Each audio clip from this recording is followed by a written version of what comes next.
नमस्कार, मैं ऋषभ सजवान। स्वागत है एक बार फिर से आपका द लोकसभा के इस खास सेगमेंट में जिसका नाम है किस्सा राजनीति का। आज कुछ किस्से भारत के चौथे प्रधानमंत्री मोरारजी देसाई की जिंदगी से जुड़े हुए हैं, तो चलिए शुरू करते हैं। एक बार नेहरू के सचिव एमओ मथाई अपने एक मित्र के साथ कुतुब मीनार घूमने गए। मित्र ने उत्सुकतावश उनसे पूछा कि मोरारजी देसाई किस तरह के शख्स हैं। मथाई का जवाब था, ये जो आप सामने लोहे का खंबा देख रहे हैं उसे बस गांधी टोपी पहना दीजिए, मोरारजी देसाई आपके सामने होंगे। शरीर और दिमाग दोनों से बिल्कुल सीधे, खरे और कड़े।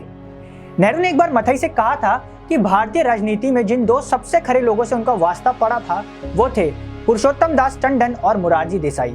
एक बार जब उन पर दक्षिणपंथी यानी राइटिस्ट होने का आरोप लगा तो उन्होंने मुस्कुरा कर कहा था, हाँ मैं राइटिस्ट हूँ क्योंकि I believe in doing things right. Bharat में राजनीतिक रूप से महत्वाकांक्षी होना बहुत अच्छा नहीं माना जाता है, कम से कम सार्वजनिक रूप से तो हरगिज नहीं।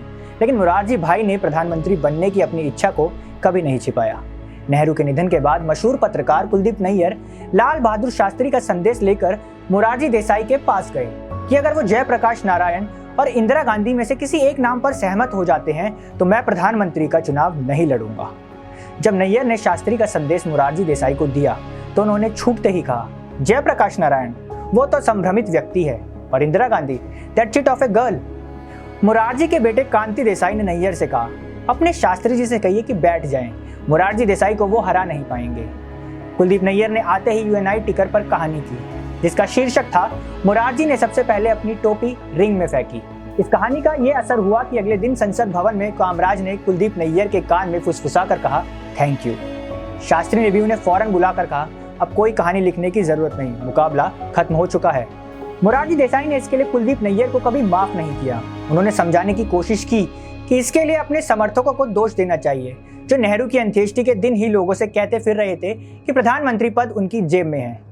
मोरारजी देसाई की प्रधानमंत्री बनने की इस खुलेआम चाहत ने माहौल उनके खिलाफ कर दिया और लाल बहादुर शास्त्री भारत के प्रधानमंत्री बनाए गए।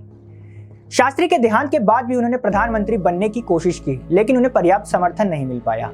इंदिरा गांधी ने उन्हें उप प्रधानमंत्री और वित्त मंत्री की जिम्मेदारी सौंपी, लेकिन जल्द ही दोनों के बीच मतभेद शुरू हो गए। इंदर मल्होत्रा कहते हैं कि इसकी शुरुआत तब हुई जब राष्ट्रीय विकास परिषद की बैठक में एक मुख्यमंत्री ने इंदिरा गांधी से एक सवाल पूछा। इंदिरा गांधी उस सवाल का जवाब दे ही रही थी कि मोरारजी देसाई उन्हें टोकते हुए कहते हैं कि मैं इस सवाल का जवाब बेहतर ढंग से दे सकता हूँ।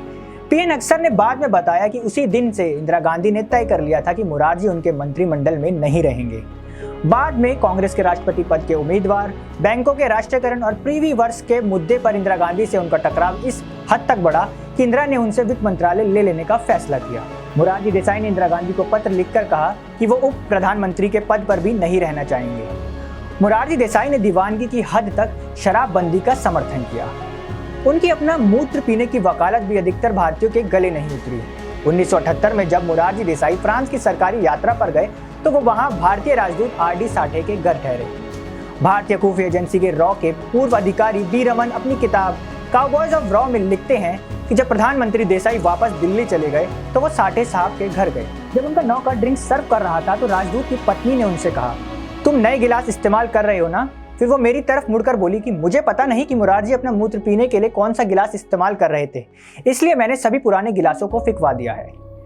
इसी तरह का एक मजेदार किस्सा 1968 में हुआ जब मोरारजी देसाई वित्त मंत्री के रूप में एक सम्मेलन में भाग लेने कनाडा गए।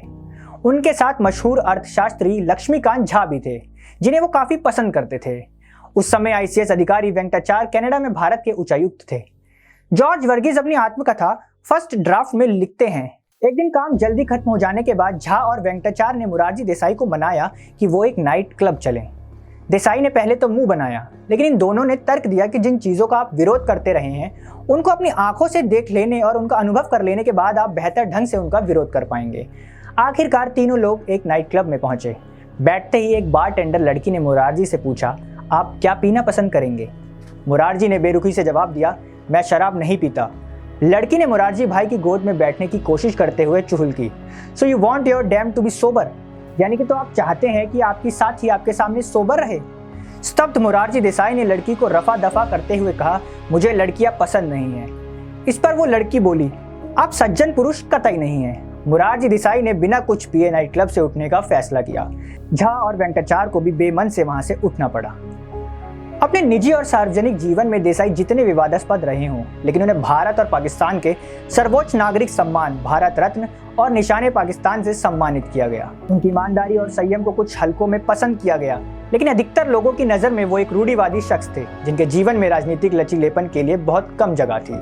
तो ये थे कुछ किस्से प्रधानमंत्री मोरारजी देसाई के जीवन से जुड़े। कैसे लगे कमेंट्स में कहिए। चलता हूँ आपके लिए एक नई कहानी खोजने के लिए, तब तक के लिए बने रहे हमारे साथ और देखते रहें दी लोकसभा। बहुत बहुत शुक्रिया।